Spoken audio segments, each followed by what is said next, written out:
Ladies and gentlemen, welcome back in the pit. I'm Noah Shelton, along with the coach of volleyball and basketball, Dusty Purdue.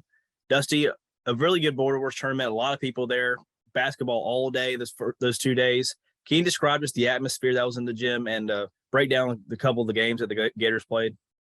Yeah, I thought it was a very good 2 days. You were here, so I'll let you talk a little bit about it when I'm done talking. But the atmosphere in the gym was, I don't think there was many games, if any, where the gym wasn't at least at half capacity.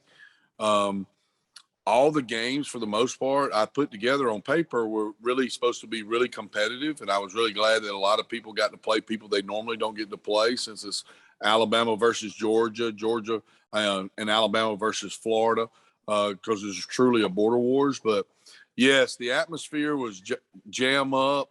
You know, there's always something you can do better each and every year that you have border wars, but this was, if not, it's in the top three that I've had in 2 years. So, I mean, in all the years I've had, but it's in the top three. It was like the 16th Border Wars I think we've had, and just tickled about the way that things came out. The Gators went 1-1 on the boys' side and the girls' side, but just give you an idea, and you've heard people talk about this in the last week. One of the better games was we had an undefeated Lee Scott boys team coming in to play a Pacelli team that had only lost 2 games, and both of those games were the 7A schools out of Atlanta. So it was the hype that everybody had talked about. It was hyped up and played really, really well. Pacelli ended up winning the game, I want to say, by about 15 or 16 points, but Pacelli's really, really good.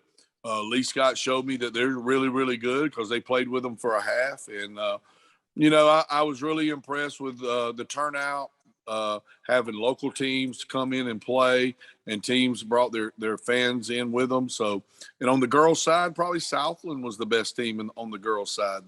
They won both their games handily, and I don't know of another team that was in the tournament that could have played with them that day. Those 2 days, they played really, really well. So, jam up 2 days. Yeah, we made some money, and that's all good. Sponsors were great. We had 7 sponsors that were a part of it. One thing I do want to throw at you is, we used the car dealership, Glenn Smith Chevrolet, out of Opelika, and their kids go to school here at Glenwood. We sold one of the trucks off the front lawn during that. So that makes it worthwhile for them. So hopefully we'll have them back next year as a sponsor also. But, throwing it back at you, what did you think about the atmosphere and everything that was going on here? No, it was tremendous. Great crowds. The food truck outside, the Kalani's. Kaylani's, yeah. Get the nachos. Get the nachos, buddy. They're delicious. Absolutely delicious. Thank you for mentioning that, because I totally forgot about her, but thanks for mentioning that. She was wonderful, and she gives some proceeds back to the school, so that was really, really cool. But what did you think overall about some of the games?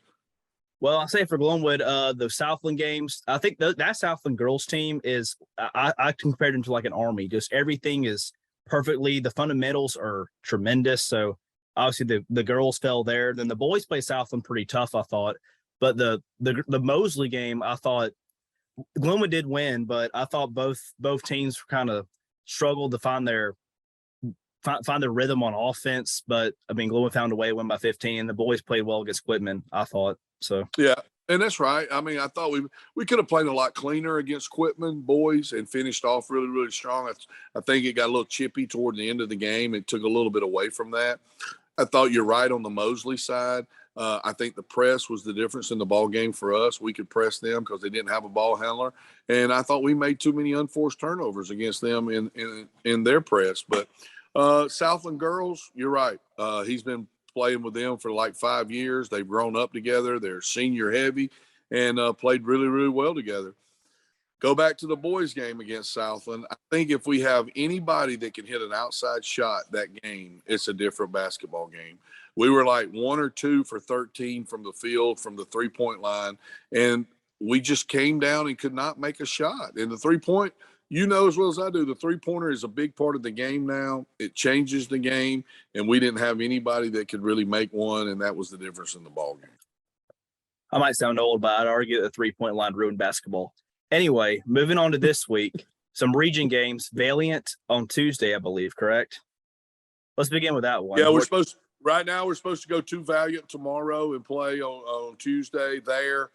Not sure where we're playing at yet. They're supposed to tell me. They don't have a home gym, so they play in some different places in Montgomery. So they're working on that right now. And then we got a big one on Friday at Macon East against Macon East, who had a very good showing at Border Wars. They were 1-1. They lost to Bocelli's #2 team by 2 at the buzzer. The very athletic group's going to play man-to-man, going to get after it. Our girls play Macon East on Friday also. That's their next game. And we'll be ready to play. I'm excited about that. The girls, they've assured me that they flipped the page, and we're going to try to get ready for February. So we're starting that out on Friday. So I'm tickled about that. The boys' road's going to be a little bit tougher than the girls, but, hey, that's what it's all about. So, second part of the season now, big guy. Noah, we're getting there where it matters when you get into February. And we had a lot of fun in January and February last year, and I'm hoping we can have fun again this year. Me too, Coach. Happy New Year, and thank you so much for your time, and go Gators. Thank you, buddy. Go Gators, and thank you, Noah.